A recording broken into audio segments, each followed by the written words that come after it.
እንግዲህ የዛሬውን የጥልቅ ዳሰሳ ዝግጅታችንን ከመጀመራችን በፊት የዕለቱን ቀን ላስታውስ።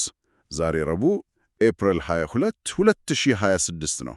አዎ፣ እና ወደ ዋናው ጉዳያችን ከመግባታችን በፊት አንድ አዲስ ነገር ብንነግራቸው ጥሩ ነው አይደል? በትክክል አዲሱን ድረገጻችንን ማስታወቅ ወዳለሁ። ማለትም www.samael.inc። በዚህ ድረገጽ ላይ የዚህን ዝግጅት ሙሉ ይዘቶች ማግኘት ይቻላል። ከዚህም በተጨማሪ ለማንኛውም ፕሮጀክት ግብዓት የሚሆኑ ብጁ ሪፖርቶች እና ሰነዶችም እዛው ይገኛሉ። ልክ ነሽ። እናም ይህ ዝግጅት በስፖቲፋይ፣ አፕል ፖድካስት፣ አማዞን ሙዚቃ፣ ካስትሮ፣ ፖድቢን፣ ኦዲብልና በሌሎችም የፖድካስት መተግበያዎች ላይ እንደሚገኝ መግለጽ እወዳለሁ። ጥሩ። አሁን ወደ ዛሬው ጥልቅ ዳሰሳችን እንግባ። አዎ፣ እንግዲህ ምን መሰለሽ፣ አንድን እጅግ በጣም ውድ የሆነ ንብረት ለመጠበቅ ዘበኛ ሲቀጠር ያ ዘበኛ ንብረቱን ከሌቦች ለመከላከል የሚያስችል ሙሉ አቅምና ጥጥቅ አለው ተብሎ ነው የሚታሰበው። ይህ የተለመደው የደህንነት ጠበቃ ጽንሰ ሐሳብ ነው። በእርግጥ ያ ነው መሆን ያለበት። ግን እስቲ ነገሩን ትንሽ እንቀይረው። ዘበኛው እጁን ታስሮ የራሱን መሳሪያ እንዳይጠቀም ተከልክሎ ያንን ንብረት እንዲጠብቅ ቢገደድ ይህማ ትልቅ ችግር ነው። እና ይህንን ለማካካስ ደግሞ ሌላ የሰፈሩ ጉልበተኛ በገንዘብ ተከራይቶ የጥበቃውን ስራ እንዲሰራለት ቢያደርግ ምን ሊፈጠር እንደሚችል አስቢው። ምን መሰለ፣ ይህ አሰራር ለባለ ንብረቱ እጅግ በጣም አደገኛው የሆነ ቀውስን ነው የሚጋብዘው። ማለት ያ የተከራዩ የሰፈር ጉልበተኛም መሬት ላይ ያለውን ኃይል እና የጦር መሰረት ሙሉ በሙሉ ተቆጣጥሯል እኮ። አዎ፣ ትልቁ ጥያቄውም እሱ ነው፣ የታማኝነት ጉዳይ። በትክክል። የዚህ ጉልበተኛ ታማኝነቱ ለማን ነው? ለቀጠረው እጁ ለታሰረው ዘበኛ ነው ወይስ ለሚያገኘው ገንዘብ? ወይስ ደግሞ ለራሱ የተለየ ድብቅ አጀንዳ? መሬት ላይ ያለውን ኃይል የሚቆጣጠረው እሱ እስከሆነ ድረስ የጨዋታውንም ሕግ የሚወስነው ራሱ ነው ማለት ነው። ልክ ነህ። እና የዛሬው የጥልቅ ዳሰሳችን ትኩረትም ይህንን አስገራሚ አሰራር መመርመር ነው። አዎ፣ በተለይ ቻይና በአፍሪካ በተለይም በኢትዮጵያ ውስጥ ለምታካሄዳቸው ግዙፍ ፕሮጀክቶች የምትጠቀመው የግል የደህንነት ኮምፓኒዎች አሰራር ቅድም ካነሳነው እጁን ከታሰረው ዘበኛ ጋር በጣም ይመሳሰላል። እንግዲህ በምንጠቀምባቸው የመረጃ ምንጮች መሰረት ኩባንያዎቹ የሚንቀሳቀሱበትን ሕጋዊ ክፍተት እና የውክልና አሰራር በደንብ እንፈትሻለን። ይህ አሰራር እንዴት ለታከቡ ያፈና ወንጀሎችና ለተቀነባበረ የገንዘብ ዝርፊያ ምቹ ሁኔታን እንደሚፈጥር ማሳየት ነው የዛሬው ዋነኛ ተልኳችን። ታዲያ ጉዳዩን ከስረ መሰረቱ ለመረዳት የቻይና መንግስት በአፍሪካ ውስጥ ያለውን የቢሊዮን ዶላሮች ኢንቨስትመንት መመልከት ያስፈልጋል። አዎ፣ ግዙፍ የመሰረተ ልማት ስራዎች አሉ። ግን ቤጂንግ ይህን ሁሉ ሀብት ለመጠበቅ የራሷን ወታደሮች ማለትም የህዝብ ነጻ አውጪ ሰራዊትን በቀጥታ አትልክም። ይህ የቻይናን ጣልቃ ያለመግባት ፖሊሲ ይቃረናል። ስለዚህ አማራጫቸው የግል የደህንነት ኩባንያዎችን መጠቀም ነው ማለት ነው። አዎ፣ ለምሳሌ ዴዌ የተባለ አንጋፋ ኩባንያ አለ። በኢትዮጵያ ውስጥ የሚገኘውን የ4 ቢሊዮን ዶላር የተፈጥሮ ጋዝ ፕሮጀክት የመጠበቅ ኃላፊነት ወስዷል። 4 ቢሊዮን ዶላር በጣም ግዙፍ ነው። ነገር ግን አንድ በጣም ወሳኝ የሆነ የቻይና ሕግ አለ። እነዚህ የደህንነት ኩባንያዎች ከሀገራቸው ውጪ የጦር መሳሪያ መያዝ ሙሉ በሙሉ የተከለከሉ ናቸው። ቆይ፣ ይህን ማመን ትንሽ ይከብዳል። 4 ቢሊዮን ዶላር የሚያወጣ ፕሮጀክት እየጠበቁ አንዲትም መሳሪያ መያዝ አይችሉም? ምንም አይነት መሳሪያ ሕጉ አይፈቅድም። ታዲያ አደጋ ሲመጣው በምን ይከላከለዋሉ? ማለት መሬት ላይ ያለው ተግባራዊ የጠበቃ ሥራ እንዴት ነው የሚሰራው? እዚህ ላይ ነው እንግዲህ የውክልና አሰራር ወይም በሌላው አገላለጽ የፕሮክሲ ሞዴል ሚና የሚመጣው። ኩባንያዎቹ መሳሪያ መታጠቅ ስለማይችሉ የጥበቃውን አካላዊ ሥራ የሀገር ውስጥ ታጣቂዎችን ወይም ሚሊሻዎችን በውክልና በመጠቀም ይሰራሉ። አሃ፣ የሰፈሩን ጉልበተኛ ይከራሉ ማለት ነው። ልክ ነው። እነዚህን የሀገር ውስጥ ኃይሎች ያሰለጥናሉ፣ እንዲሁም ተጨማሪ የገንዘብና የቁሳቁስ ድጋፍ ያደርጉላቸዋል። ስለዚህ አስተዳደራዊ ስራውን እና ሪፖርቱን የደህንነት ኩባንያው ሲሰራ፣ መሳሪያ ይዞ የሚቆመው ግን የሀገር ውስጥ ታጣቂ ነው። አዎ፣ አስተውል እንግዲህ ይህ ሁኔታ ኩባንያዎችን የጥበቃ ሥራ ከማከናወን ይልቅ የፋይናንስ አስተላላፊ ነው የሚያደርጋቸው። እውነት ለመናገር ይሄ ከምዕራባውያን የግል ወታደራዊ ኩባንያዎች አሰራር ጋር ሲነጻጸር ትልቅ ልዩነት አለው። እነሱም እኮ የሀገር ውስጥ ሰዎችን ሊከተሉ ይችላሉ። መሰረታዊ የሆነ ልዩነት አለው። ምን መሰለህ? ምዕራባውያን የግል ወታደራዊ ኩባንያዎች የጦር መሳሪያ ታጥቀው በግልጽ የሕግ ማዕቀፍ ውስጥ ነው የሚሰሩት። የራሳቸው የትጥቅ ኃይል አላቸው። በትክክል። የቻይናውያኑ ኩባንያዎች ግን መሳሪያ ባለመታጠቃቸውና የጥበቃውን ጡንቻ ሙሉ በሙሉ ለሌላ አካል አሳልፈው በመስጠታቸው በሕጋዊ ክፍተት ውስጥ ነው የሚንቀሳቀሱት። በወረቀት ላይ ሰላማዊ ይመስላሉ። አዎ፣ ግን መሬት ላይ ያለውን ኃይል የሚቆጣጠሩት ሌላ ፍላጎት ያላቸው አካላት ናቸው። ታዲያ ይሄ ማለት ትዕዛዝ የሚቀበሉትና ጥበቃውን የሚሰሩት ታጣቂዎች ታማኝነታቸው ለሕጋዊው መንግሥት ሳይሆን በቀጥታ ለሚከፍላቸው የውጭ የንግድ ተቋም ነው ማለት ነው።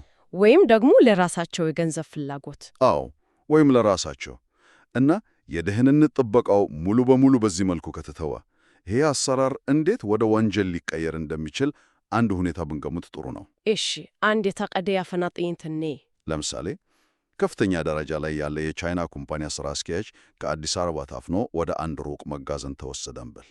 ይሄ አፈና እንዴት ሊከናወን ይችላል? እንግዲህ መረጃዎች እንደሚያሳዩት ይህ በተጨዋች ሊከሰት የሚችል ነገር ነው። በዚህ ጥይንት ውስጥ አጋቾቹ ከሌላ ቦታ የመጡ የውጭ ጠላቶች ላይሆኑ ይችላሉ። ማለቴ የራሳቸው ሰዎች ናቸው። ልክ ነህ። እነዚያው የቻይና ኩባንያዎች የገንዘብ ድጋፍ የሚያደርጉላቸው ያሰለጠኗቸው የሀገር ውስጥ ታጣቂዎች ራሳቸው ሊሆኑ ይችላሉ። በጣም የሚገርም ነው። የፕሮጀክቱን አቃባጊ ጠንቅቀው ያውቃሉ እኮ። አዎ፣ የሥራ አስኪያጁን የጉዞ መስመርም ሆነ የጸጥታ ሁኔታዎችን ሙሉ በሙሉ ይቆጣጠራሉ። ስለዚህ የጥበቃው ሥራ በቀላሉ ወደ አፈና ሥራ ይቀየራል። የእጅግ አደገኛ ነው። ግን አፈናውን የሚያከናውኑት ራሳቸው ጠባቂዎች ከሆኑ መረጃውስ እንዴት ነው የሚተላለፈው? የኢትዮጵያ መንግሥት የጸጥታ ኃይሎች ይህን ወንጀል በቀላሉ ደርሰውበት ማክሸፍ አይችሉም? እዚህ ላይ ነው እንግዲህ የችግሩ ውስብስብነት የሚጀምረው። የደህንነት መረጃ ማዛባት ወይም ኢንቴሊጀንስ ማኒፑሌሽን የሚባለው ስልት ሥራ ላይ ይውላል። እንዴት ነው እሱ የሚሰራው? ምን መሰለ፣ እነዚህ የቻይና የግል ደህንነት ኩባንያዎች በሀገሪቱ ውስጥ መረጃን በቀጥታ ከሚኒስቴር መስሪያ ቤቶች ጋር ይለዋወጣሉ። ማለት እንደ መረጃ ምንጭም ያገለግላሉ።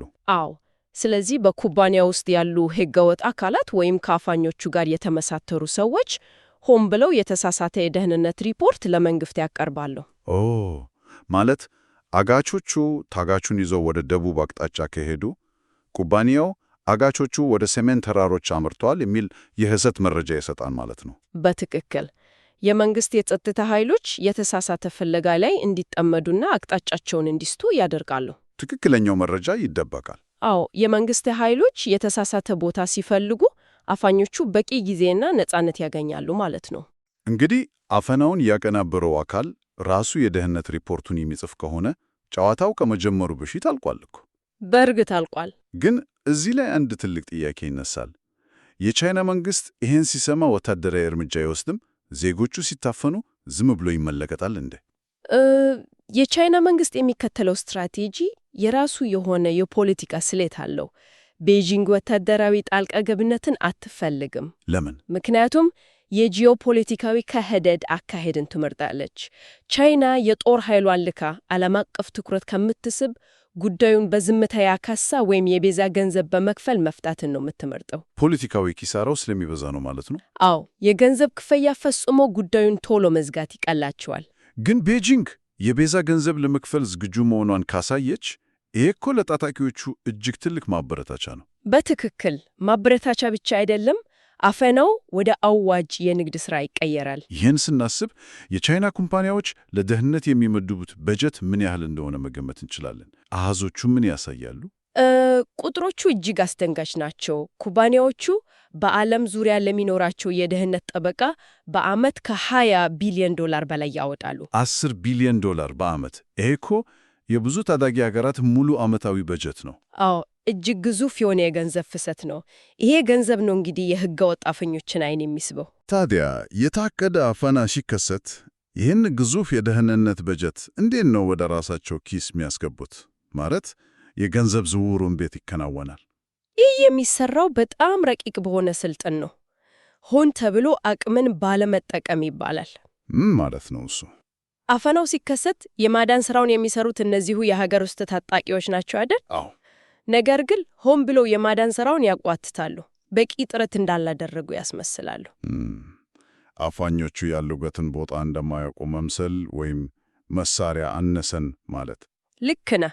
የማዳን ስራው ሲጓተት በታጋቹ ሕይወት ላይ ያለው ስጋት ይጨምራል። ይህ ደግሞ በቻይና ኩባንያዎች ላይ ከፍተኛ የሥነ ልቦና እና የጊዜ ጫና ይፈጠራል። በትክክል። ሌላ አማራጭ ሲያጡ የተጠየቀውን የቤዛ ገንዘብ በፍጥነት ለመክፈል ይገደዳሉ። ከዛስ? የቤዛው ገንዘብ ከተከፈለ በኋላ አፋኞቹ፣ ጥረታቸውን ያጓተቱት ጠባቂዎች እና የደህንነት ኮምፓኒው አስተባባሪዎች ገንዘቡን ይከፋፈሉታል። ይህ እኮ ልክ ኢንሹራንስ ማጨበርበርን በዓለም አቀፍ ደረጃ እንደመስራት ነው። አዎ፣ የተመደበው ሕጋዊ በጀት ወደ ሕገ ወጥ የገንዘብ ዝርፊያ እየገባ ነው። ነገር ግን ይህ ሁሉ ወንጀል ሲሰራ የሚያስቆም ወይም ተጠያቂ የሚያደርግ የሕግ አካል እንዴት ይጠፋል? እዚህ ላይ ነው እንግዲህ ትልቁ የሕግ ክፍተት ጎልቶ የሚወጣው። አንደኛ፣ የቻይና ሕግ በውጭ ሀገር በሚንቀሳቀሱ ኮምፓኒዎቿ ላይ ተፈጻሚነት የለውም። ማለት ሕጉ የሚሰራው በቻይና ውስጥ ብቻ ነው። አዎ። ሁለተኛ ደግሞ በኢትዮጵያና በቻይና መካከል እነዚህን ኩባንያዎች ተጠያቂ የሚያደርግ ግልጽ የሆነ የሁለትዮሽ ስምምነት የለም። በማን ሕግ እንደሚዳኙ ግልጽ ያልሆነበት ክፍተት ውስጥ ነው ያሉት ማለት ነው። ወንጀል ቢሰሩም ተጠያቂ የሚሆኑበት ማዕቀፍ የለም። በመሰረቱ አዎ፣ መረጃዎችም ይሄንኑ ያረጋግጣሉ። በአፍሪካ ውስጥ የሰብአዊ መብት ጥሰት ክስ ከቀረበባቸው የቻይና ኩባንያዎች መካከል ምላሽ የሰጡት 24 በመቶ ብቻ ናቸው። 24 በመቶ ብቻ? አዎ፣ የተቀሩት 76 በመቶ ኩባንያዎች ክሱን ሙሉ በሙሉ ችላ ይሉታል። ይህ የሚያሳየው ተቋማቱ ዓለም አቀፍ ዕውቅና ስለሌላቸው የአይነቱ የተቀናጀ የሀብት ዘረፋ እንደ ተራ የጸጥታ ችግር ተቆጥሮ እንደሚደበሰብስ ነው። በትክክል። ይህ ሁሉ ሲሆን ግን አንድ የሚከነክን ጥያቄ አለ። ቻይና ይህን ሁሉ እንቅስቃሴ የምትቆጣጠርበት የላቀ ቴክኖሎጂ የላትም ወይ?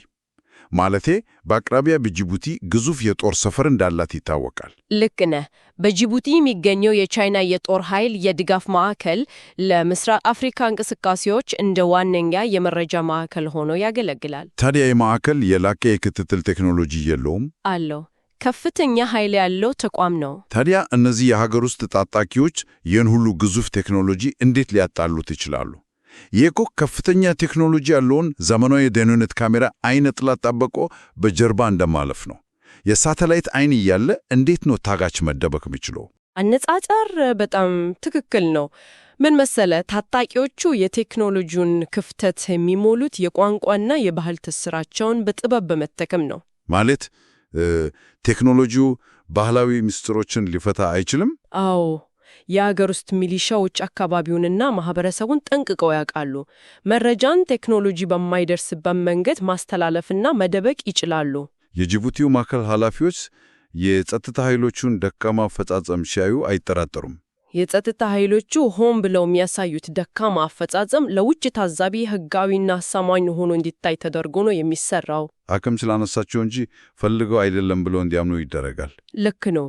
የቴክኖሎጂ የበላይነት የአካባቢውን ዕውቀት በያዙ ታጣቂዎች በቀላሉ ይሸነፋል ማለት ነው። ይህ የሚያሳየው የቻይና መንግሥት የሚከተለው የወታደራዊና የሲቪል ውህደት አሰራር በተግባር ሲታይ ምን ያህል ክፍተቶች እንዳሉት ነው። አዎ፣ በወረቀት ላይ ጥሩ ይመስላል፣ ግን በተግባር ደህንነትን ለሀገር ውስጥ ታጣቂዎች ውክልና መስጠት እነዚሁ ታጣቂዎች የውጭውን ገንዘብ ተጠቅመው የራሳቸውን ድብቅ ጨዋታ እንዲጫወቱ ሕጋዊ ሽፋን ሰጥቷቸዋል። የደህንነት ስርዓቱ ራሱ የወንጀሉ ዋነኛ የፋይናንስ ምንጭ ሆኗል ማለት እኮ ነው። በትክክል። በእውነት እጅግ አስገራሚና ብዙ እንድናስብ ያደርግ ነው።